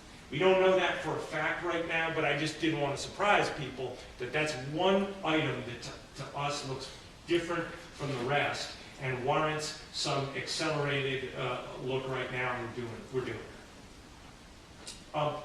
The exact process for how to do this, I agree with Chris that it's not fully established. I've been involved in some broad group evaluations in the past in Vermont, and such as a study group for non-transmission solutions to bulk transmission projects. So from that, I just have a couple observations. This involves a good deal of technical and financial analysis. At least some of that is much more suitable to small groups, a few people breaking off at a whiteboard or somehow and coming back to a broader group with the questions and findings and vetting that, as opposed to dozens of people in a room trying to do it all in parallel. I feel like some feedback loop like that probably makes sense. And we need, this is not just a utility only dialogue. We need to involve, just look at the attendance list here, we need to involve other parties and stakeholders on a regular basis to do that. So our thinking is that some form of periodic reporting back to the commission, between which there are working groups, more technical and economic folks, trying to draw conclusions about the capital costs, cost effectiveness, scope of solutions. That's as far as we've gotten on specifics, but something on those outlines seems to us like it would make sense. Let me ask you one question about your other parties and stakeholders. I assume that part of that group are developers and potential developers who are looking to put projects into the Shiai area but are running up against the constraints, that they're part of the group of people that you're consulting with when you're trying to find possible solutions. Yes, they might have something to add in terms of the technical, how to look at the problem, and even if not, it won't be the most effective solution if one subset of people in the state think they've got it, and another set of affected stakeholders are saying, I don't follow. You know, how'd you get here? We don't see the math working. So that's a way of agreeing with you. Okay. James, are you ready? I'm ready. Yes. All right. I thought you were thinking you had a comment. Oh, okay. Wait, we got one more here for Doug. Yeah, I'm sorry. Excuse me. Dave Carpenter. I'm just, as a sort of a regulatory nerd, can you explain the history of the D&E rule? Like, what's the genesis of that? Where did it come from? Is it a D pool thing or something else? Yeah, I can take a decent shot at it. D&E means do not exceed. Chris Rook went through the foundations, but it was developed through a region-wide at ISO New England, the committee process, ultimately voted on by the various stakeholder groups that comprise the governance of ISO New England and NEPOOL. The concept, I think a past Velco presentation might have had a couple of good bullets on this. I'm forgetting which one. But the concept was it's better to have, when constraints occur, or forget transmission constraints, just in the middle of the night, maybe there is a drop in load in the region, or reasons why generation needs to get back down logically, some amount. Better to have price, essentially willingness to be reduced, reflected in that decision.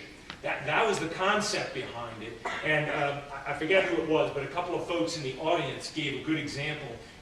You have nuclear plants, a natural gas-fired plant, a wind plant. Until 2016, there really wasn't a way for one of them to say, no, I really want to be online, and I'll accept no payment in this next interval to stay that way. That was missing. And the other thing that was missing was automation. Without dragging you too deep, if Camden Community Wind is a resource that gets one of those limits in an interval, an electronic signal comes through and it is automated and you can see it within a very short time that says 50 megawatts, or whatever the number is, that's your limit. It was more manual and manual intervention type process. So that's what I know about the theory of it. The practice and the results are some of the charts you've seen, and the divergence in market prices. I suspect they're a little more than the theoreticians thought would occur, but yeah, that's the genesis. Well, and I guess that was the next question. I don't know if GMP participated in the drafting of the rule or the creation of the rule, but were these kind of impacts anticipated when this rule was developed? Because it didn't just drop out of the sky on May 25th, 2016. Directionally, yes. Yes, we did anticipate it. Personally,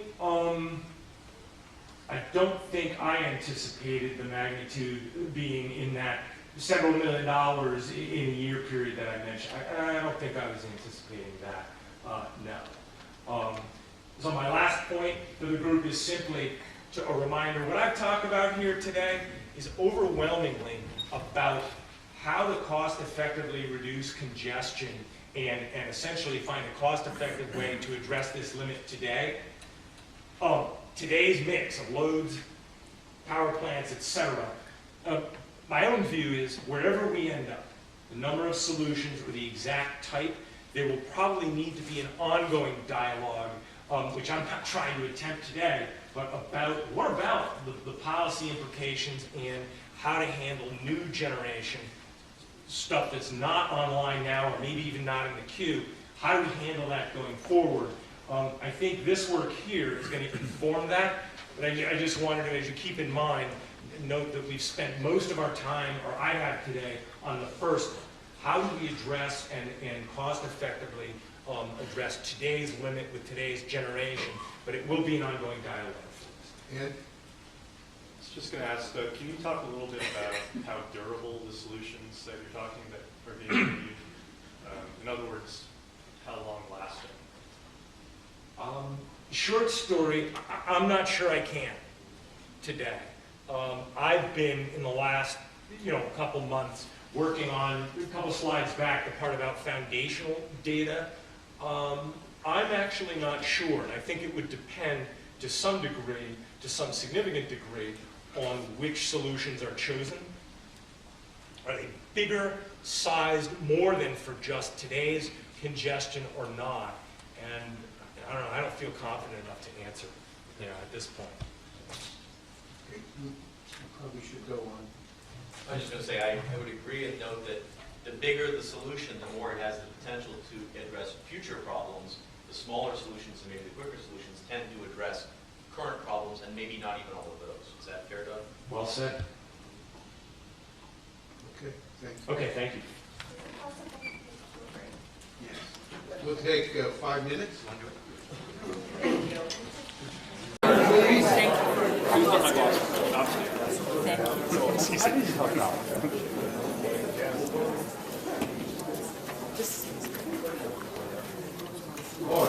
You're on. Thank you.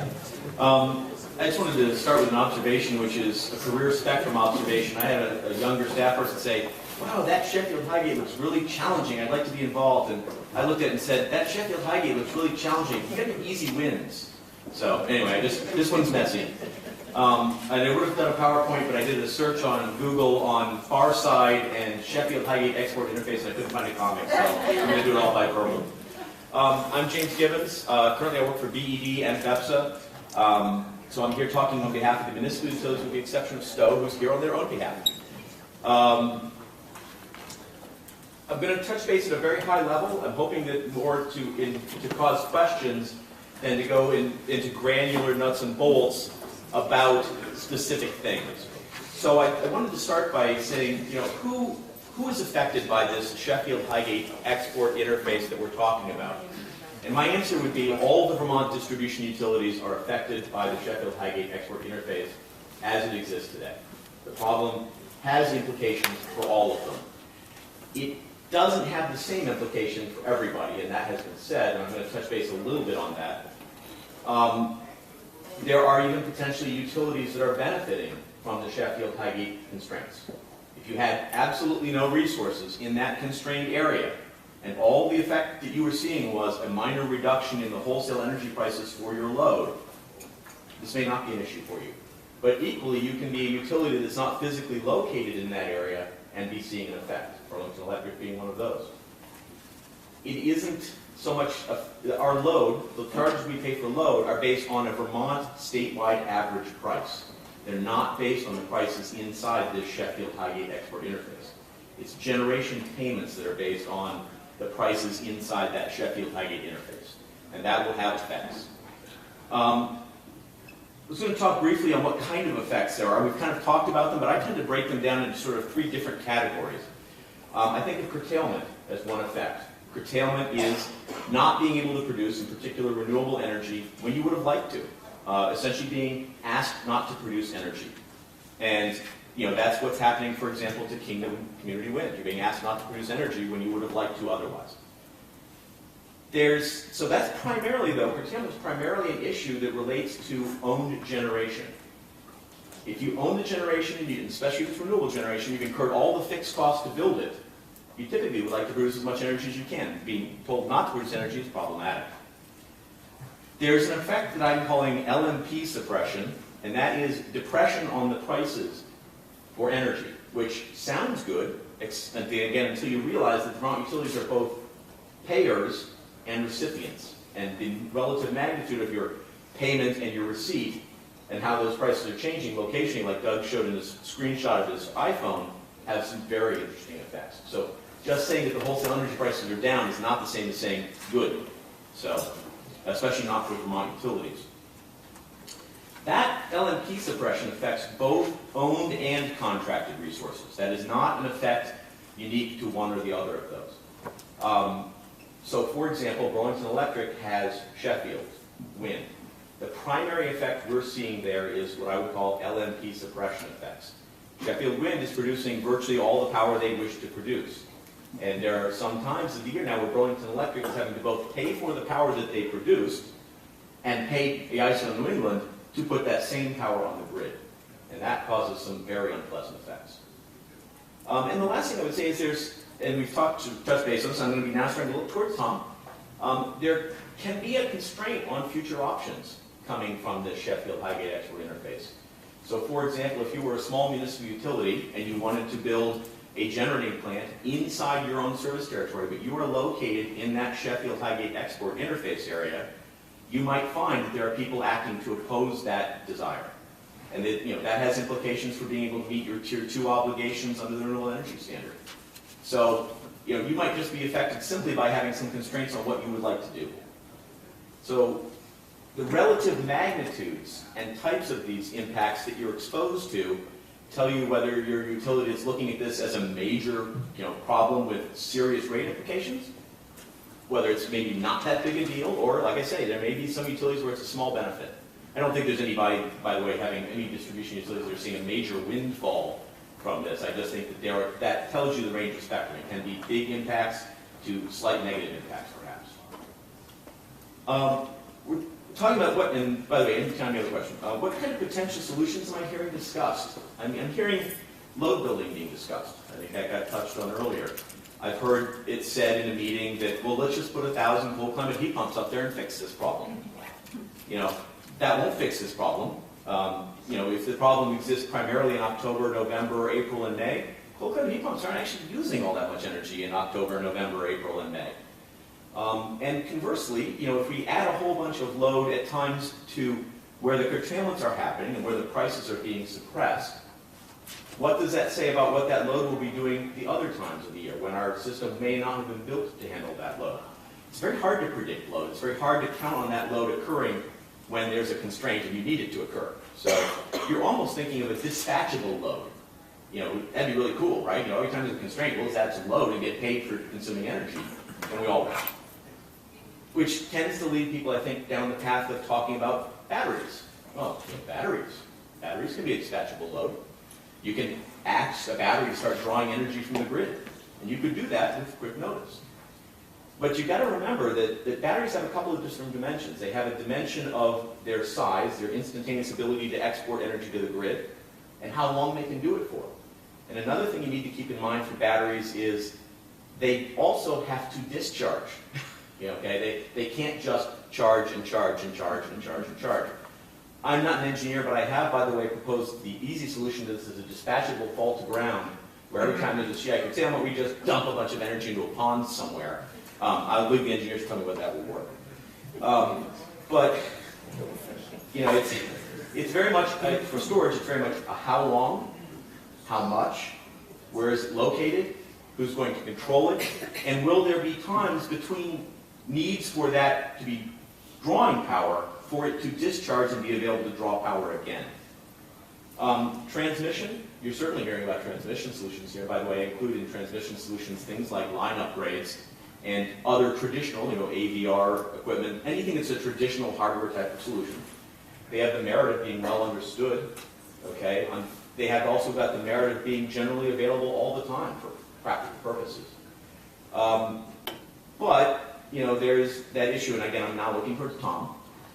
If we build a transmission upgrade that increases the capability in the Sheffield Highgate interface area, and the Vermont customers pay for it, for example, what happens if a generator wishes to build there and sell their power to Connecticut?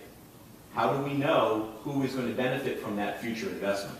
It's very difficult with the current rules on open access transmission tariffs and things of that nature to control who gets the use of that transmission. So there's a question about duration. Well, if GMP does a relatively quick fix that relieves some of the congestion, that will last, but then the next person come in and say, well, now it's available. And how does GMP make sure that they continue to receive the advantage of that? I suspect that would be a legal proceeding. Contractual, this hasn't, I think, been talked about much. There are some contractual things you can do to alleviate this problem, not to remove it, to alleviate it. We have a very interesting disconnect going on in a couple of places. We have situations now where the entity that is bidding the asset in the ISO New England market is not the entity that's paying the price to put the power on the grid. Those are contracts we signed in 2009, for example, when the words do not exceed and negative bidding weren't even in discussion. And I've used a very specific example, the Sheffield wind plant. Sheffield, the company that owns that wind plant, is able to bid that asset into the ISO New England energy markets. They are not the ones that pay the locational marginal price for the energy that that unit delivers to the grid. The Vermont utilities are in almost all of the cases. There's a small piece that they have, still Sheffield has, but by and large, the Vermont utilities see that effect. My analogy was, if we get in a fight and I punch you and you punch somebody else, how long will you fight? I mean, the person getting punched isn't feeling the pain in this particular punching, isn't feeling the pain in this case. Sheffield is acting perfectly reasonably. They would bid minus $150 to put as much generation on the grid as they can, because they have a contractual right to be paid a known price for every megawatt hour that they deliver to that interconnection point.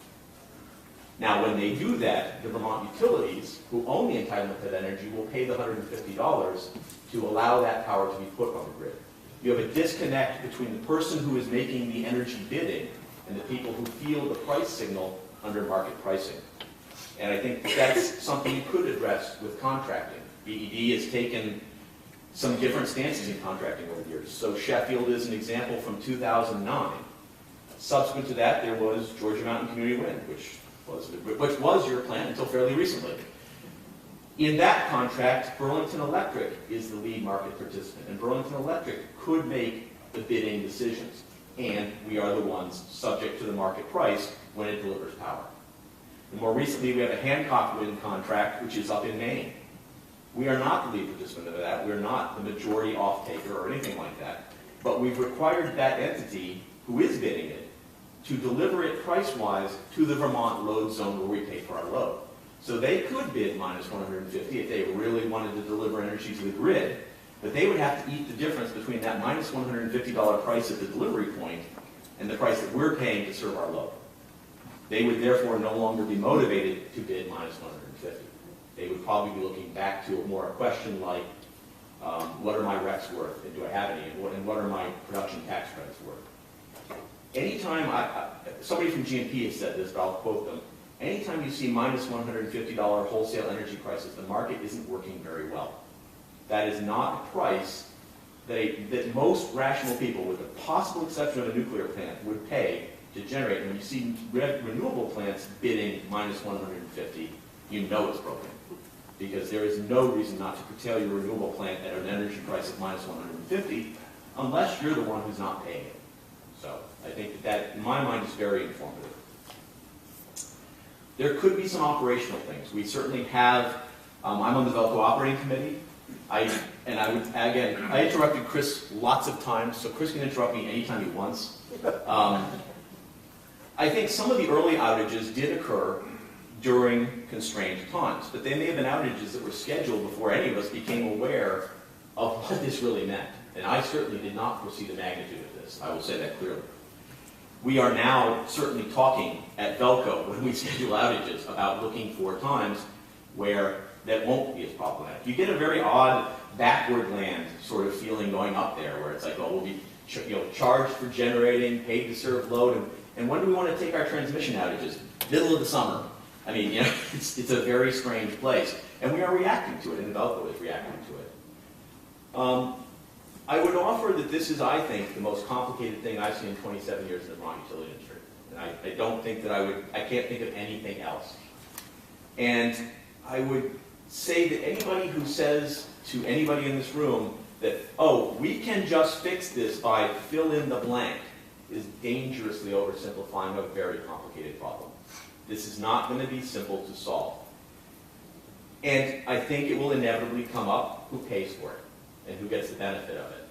Burlington Electric, somebody asked what's the order of magnitude. For Burlington Electric, probably just shy of $500,000 a year is coming out of our impact from the Sheffield wind plant and from the Highgate converter, where we take deliveries of some Hydro-Quebec. But we have less Hydro-Quebec pro rata than GMP does or than BEC does, so we don't see as much of that. We don't have any Kingdom Wind, so these things do move. But we only have a Sheffield wind contract for the next 4 years. I'm certainly not going to re-sign that contract as it sits right now. I mean, I would not accept those terms today. So, but you will get to at some point who pays for the solution. If we're going to do this AVR and it lasts this long and it relieves some of the current constraints, who benefits? BED would benefit from that for 4 years. There are utilities that might not benefit at all from that. Small utilities might not benefit at all from that. It does matter a lot, again, how you're positioned for this. And I think I do have some grounds for optimism. I'm not by nature an optimist, but Vermont, those are people who know me laughing, by the way. Vermont didn't deregulate its utilities, okay? We're not in a cutthroat competition mode. We never have been in a cutthroat competition mode. I was at a meeting at GMP where I was representing BED and BEPSA. Vermont Electric Co-op was there. We were sharing numbers. My staff is fully authorized to share any information and the insights they have on this problem with any other Vermont distribution utility that will end up working towards a solution. I think we have a history of working together more than we have a history of working at opposite ends. When it comes out of who pays, that's going to sort of melt down a little bit, but I think we'll figure it out this time. But we have a lot of really sharp people at the utility industries right now. We have a lot of really sharp people at Velco, and I think it is a statement that this goes back to the complexity of the issue. If this were simple to fix, we'd have fixed it. There's a lot of money on the table. If it were simple, we'd be done. It's not simple. I think we'll get done. And again, it gives me some comfort to know that I have a lot of respect for the people that I'm dealing with in both Velco and all of the other distribution utilities and at the state. So that's really all I want to say. Like I say, I didn't know my audience. I tried to make it very high level. I would happily answer any questions, either from a specifics. I would offer one last thing. I mentioned earlier, there's no one expert that's going to be able to answer all of your questions on this. I'm going to be able to have a strong opinion on markets. I deal a lot with transmission rates, transmission tariffs, things like that. Physical transmission, I know next to nothing about, though I can identify a Hendrix line, at a distance. So, like I say, that's why I think you have, questions that are being directed to Chris, where, I might be raising my hand, or Doug might be raising his hand. If a question gets asked to me about, well, what about this transmission solution on the B20 line, I'm going to desperately look out to the audience. So, with that, I would happily take any questions you guys have. Sir, Mr. Littleton. James, I have to disagree. You made fun of the 1,000 heat pumps as a solution. It's actually, as we electrify heat and electrify everything, as we go into this future of all renewables for our energy supply, we're going to have probably 100,000 heat pumps. We're going to need to do demand control and control load, and that's hot water heaters, so that you can now store. It's not going to be batteries. I agree with you there. But we have to really look at this in a whole different way, and I don't see that in this workshop. And just for the PUC commission, where is the speaker besides two utilities and the transmission entity that's owned by the utilities in this room speaking? Apparently he's sitting about 3 rows back right there. No, you, sir. But, so, we've had this disagreement before, and I will tell you, I still think you're wrong. I'm sure you're shocked, right? It's not that you're wrong. It's that there are nuances. I mean, I would ask you, is April and May and October and November the highest consumption months for heat pumps? For energy? No. They are not. Where are the constraints worse in those months? How many heat pumps would you have to add to solve a constraint in April and May or in October and November?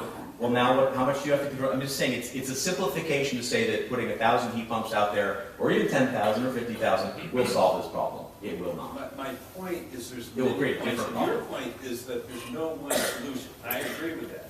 But when you look at heating hot water with electricity again, which we have gone off of because of efficiency for what? We moved to fossil fuels, propane, everything else. We have to get back to that. We have to do demand control with the experiment that GMP is doing with a virtual peaker and controlling demand. Actually, we were doing that first, by the way, just so you know. You were first? Okay. Packetized energy, we worked with originally. So. Well, we'll see who wins that battle, who does it best. But the point is, there's a lot of things that we're going to electrify, and we don't totally know how much, but it's going to be massive. And we're going to need to grow demand by 2 to 3 times what we have today. And we have a tier 3 program that's requiring the electric utilities to do some of that. My comment is, adding load to the extent it occurs at the times of the curtailments will help. But it will have load that occurs at times other than curtailments, and we have to understand that implication. I mean, I don't see how that can be debated. And again, like I say, tier 3 was very specific. Tier 3 said you must use demand. We understand you need to do it, but I'm saying this is all happening, and while it's happening, millions of dollars are getting expended by Vermont ratepayers. So I just think, again, I'm trying not to let this get oversimplified, because I think oversimplification is not going to help us here. I just want to be clear, so there's no confusion, that when we announced the workshop, we invited anybody who wanted to speak. The only people who spoke up and asked to make presentations are the ones you heard. But if you're here, you shouldn't feel constrained to use a word. And in fact, if you're here in the audience and still wanting to speak, maybe you should be thinking, but... Right, so I want to encourage anybody at this point, either for questions for James or comments to make about what we're talking about. I don't think there's anybody in this room, unless I'm just reading the audience, who doesn't want to see a solution to this. And, as I said at the beginning, given all that's talent, we ought to be able to figure that out. No one suggests it would be easy, but where there's a will, there's a way. So speak up. If you've got something to say, to add, to raise a question about, that's what we're here for. And so far, to the extent we talked about cost allocation, Velco is incurring some costs to look at options for this, and all of the Vermont utilities said we understand that and we'll pay our share. I mean, it has not been a barrier to having Velco be doing the work to set us up for this. But there is a limit to the list of things that you've seen there, and I agree with you on that. Question? Yeah, Dave Carpenter again. You said something that in all the hours now, the SBC meetings and stuff, I had not heard until it just came out of your mouth, which is that there are some folks who are benefiting from the constraints. Can you drill down on that a little bit and explain that in more detail? I will try. So again, I'm speaking on behalf of, I lose track, is it 12 or 13 utilities? Does anybody remember how many utilities are in VEPSA right now? But anyway. And so I'm a little schizophrenic. I'm also a bit sleep deprived right now, so I'm trying not to do an alternate reality view of Shiite. Adequately caveated. Thank you. Excellent. Let's take a utility, and I'm going to, I think Barton, for example, does not have any Hydro-Quebec power, okay? They also, to the extent they have generation inside that Sheffield Highgate export interface area, those generators are not settled through the market system. So they are not exposed to nodal pricing at those depressed prices. The only thing that I can think of, for example, again, like I say, Barton, I'm using as an example, there are others in a similar position, but I'm using Barton because I checked this one. Barton would be exposed to LMP suppression for the Sheldon Highgate facility. That is a PURPA unit. That is a PURPA unit under a 20-year Rule 4.100 contract. That is at known prices. Again, you've got a situation where the utility is paying for its share of that generation at a known fixed price, and the value of that generation has been depressed relative to what that utility is paying for its load. That contract, however, expires March 31st, 2018. At that point in time, you'll have Barton looking at, they have nothing settled in the Shiite interface at depressed prices. And to the extent there's a small effect on Vermont's overall zonal average LMP, that's what Barton pays for its load. And if all of its other resources are settled outside that area, it is very possible that this would be a small benefit for Barton. Does that answer your question? Start, Sue. I mean, I've been actually explaining some of these things to people in the audience who are industry experts, and some of it is pretty nuanced. Chris? So, comment on transmission outages.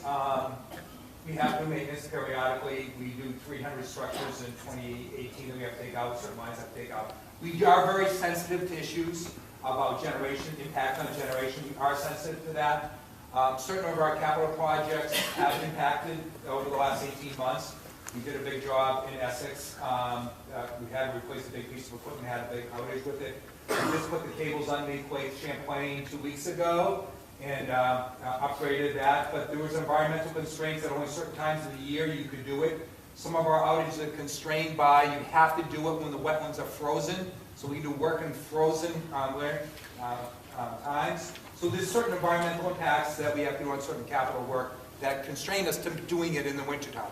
Other times, we like to do other times. So you can't do all your maintenance in a 3-month period of time in the summertime where the loads in southern New England are very high, because we apply, Velco applies to ISO New England, say we'd like to do this maintenance. This is when we would like to. We have to, usually 3 months in advance, we actually set that time, what we need.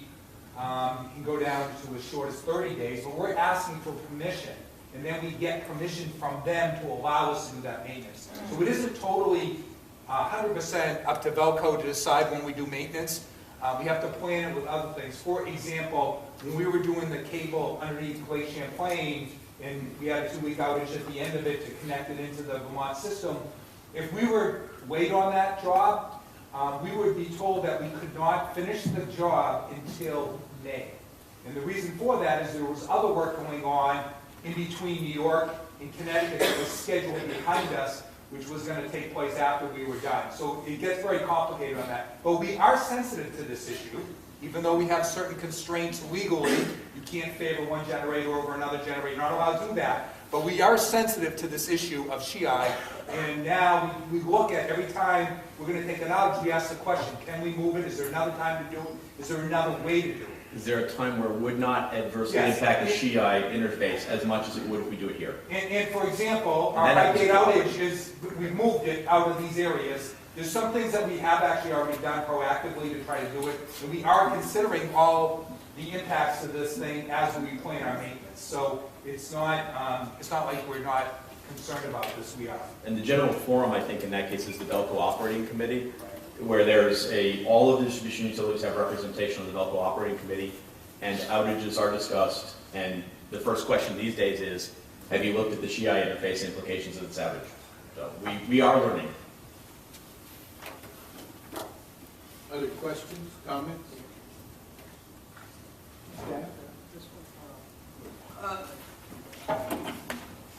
Mike? I'm sorry, my name is Mike Paul Hamus. I'm sorry if I'm proceeding from some wrong assumptions here, I probably am, but I seem to recall that there was a cable that might go in under the lake that we have dibs on 200 megawatts from, and that's coming from Hydro-Quebec, I believe. If that project went in, would that potentially allow some of these contract holders to Can I take a first pass, Chris? So there were 2 projects talking about. There's the TDI line, which is a 1,000 megawatt line that would come down the lake, connect eventually to the Velco system at the Coolidge substation in Ludlow, Vermont, which is on the south, well south of the SHEI interface. The other one was the Vermont Green line, which was, I think, withdrawn. Okay. Which was a 600 megawatt project that was proposed to come ashore in New Haven and tie into the 115 kilovolt system in and around New Haven. Is that correct? 345 system. But that was a lot further north, and these questions were certainly raised in the context of those. Generally speaking, and there's a Vermont. Okay, let's not say that one. But yes, these questions are looked at as to where they're going to tie into the system, how robust the system is at the point they're going to tie into it. Do they therefore tend to, because these interfaces, we're talking about the Sheffield Highgate export interface like it's a fixed area. If you change the generation injections and things like that, it can move. You can have the constraint move further south. it was possible that adding the Vermont Green Line would have moved this constraint south of Burlington, and suddenly you would have McNeil in the constrained area. You would have Winooski 1 in the constrained area. You'd have Georgia Mountain Community Wind in the constrained area. I think at a qualitative level, I'd say it is going to be important to understand when we talk about putting a generator anywhere, what it will do to other generation. So if we're looking at a statewide economic benefit test and we're saying, I'm going to put this generator here and I'm going to produce 1,000 megawatt hours. What if you're causing another renewable generator that's already been built to back off 300 megawatt hours? Did you produce? James stops talking now. He was looking in the right direction at the moment, though. So, I have no more further comments on that point. Anybody else? Staff? Tom? Mary Jo? All right. Thank you. Thank you.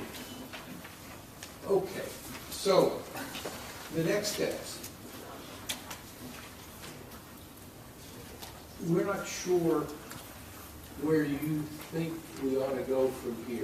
You've done a good job helping us understand that this is not an understandable problem. So, and it sounds like there's going to be some possible solutions coming in the foreseeable future, next couple of months. Does it make sense for us to get together again after that's done and see what those look like? Chris?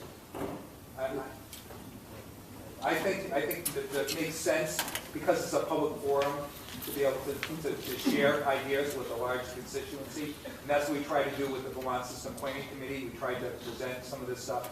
My anticipation is that later on this late winter, we'll have a lot more facts, and I think the more discussion we have about it, the better.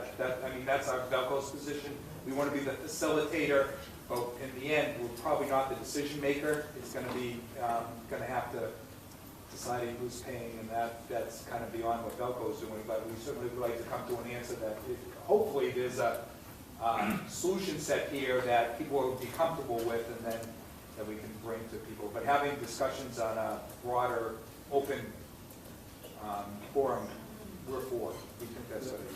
Well, and that does seem to make sense to us also. I think if we're going to proceed that way, I would urge you to use this docket and EPUC and put into our docket everything that you're ready to make public, so that everyone here and any people who aren't here can look at it before we try to have another conversation, so people aren't seeing it for the first time when they're here. They have a chance to look at it, raise questions about it, and then maybe suggest parameters for what a workshop second phase ought to look like. Does that make sense? That does make sense. The only thing I would add is that in submitting things through EPUC, please keep in mind the caveat that we had at the beginning, that stay away from case-specific things that are in an open docket. Right. Yes. Okay. Excuse me, could I ask a question on that? Do you have any advice for us if we're not sure if a piece of information crosses that line? Just today, we had our colleague Tom to raise the hand of the flag, but seriously, can we ask or procedurally any way to screen to make sure we're not getting into a problematic area with information that's case sensitive, like you said? Well, let me suggest that you start with your lawyers. Ask them what their advice is. Now, I know it's hard to find lawyers in PMP, but I'm sure you can find one. No, seriously, it's hard. We're not comfortable sort of giving out legal advice. We're all right with giving orders. So, but seriously, I think that if you talk to your lawyers and there's a question there, because this is an ex parte process, contact Tom or one of Mary Jo, one of the other lead staff people, and just ask them, say, hey, I wanted to talk about this, do you see any problem with that? Very good. I don't see a problem with that. But my guess is, seriously, that the lawyers for all of you parties and those of you who are lawyers here, will have a pretty good idea of where the boundary is between what's a generic matter that doesn't cross the line and where where there's a problem. Sorry, Mr. Chairman, for unrepresented folks in the audience or people who want to comment, then their first line of defense would be Tom or Mary Jo? Yes, sure. Okay, thank you. Tom and Mary Jo. We look really happy about that.